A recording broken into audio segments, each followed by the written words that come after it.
So we're not eating anything fancy. Just instant. Here you go. Oh, you have these two. Just taking omega-3 and probiotic.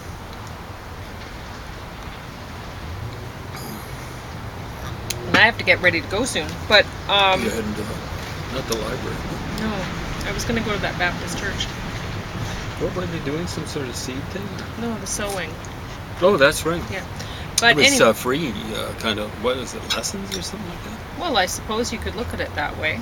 Okay. But volunteering to make washable menstrual pads for them Oh yeah. Well, that's a good to idea. give out to Whomever. girls, I guess. I don't.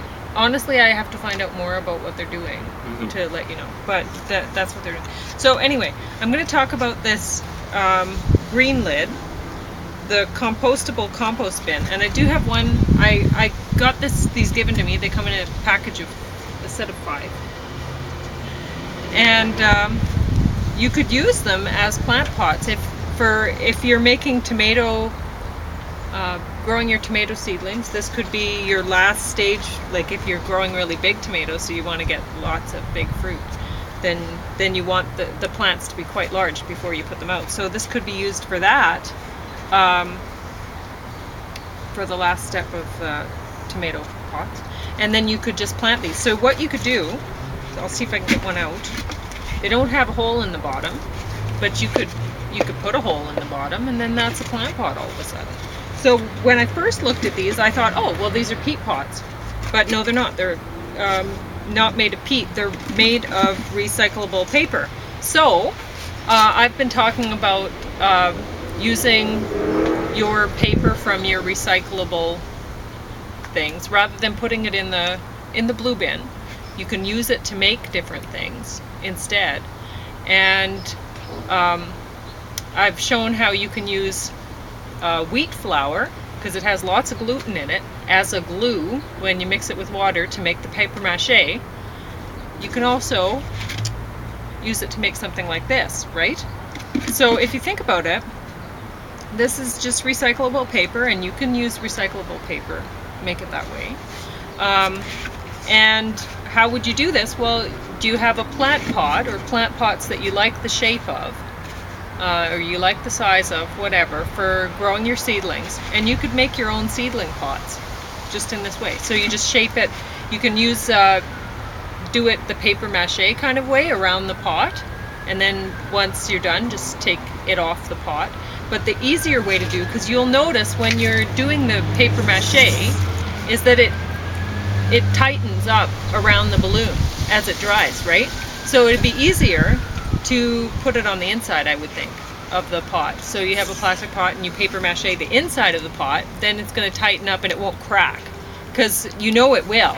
If you put it on the outside of the pot, once it pulls together, it's going to crack along the, and then you just have to take it off and seal it up with some more paper, which is not a big deal. But I don't think it would crack if you put it on the inside of the pot. If you paper mache the inside of your pot instead, then it'll just tighten itself away from the pot, which, big deal, right? That you're wanting to take it off that plastic pot anyway. So I'm saying that this is a great idea for compostable compost bin. I don't know if you really need a compostable compost bin, but this is a great idea for making your own paper plant pots.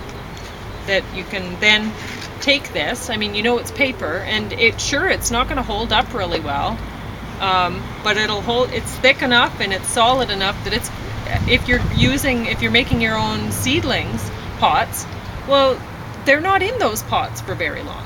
The seedlings are growing, and then you could plant that whole pot right in the ground. You just have to make sure that you don't leave this lip above the ground when you plant it, because then it'll wick up. That's fascinating. Yeah. It makes sense. So you'd have to cut it down.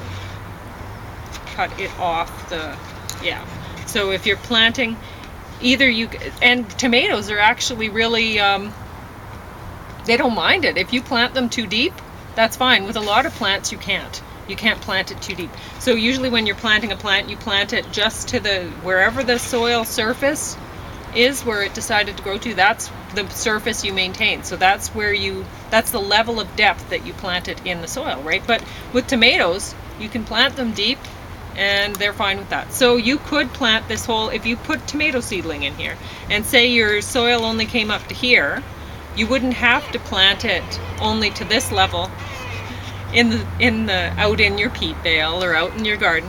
You could plant it right there and it would be fine, because tomatoes handle it okay. So you could do that, or if you're doing another kind of seedling, you could just cut it down. Just don't leave this above the ground. That's all.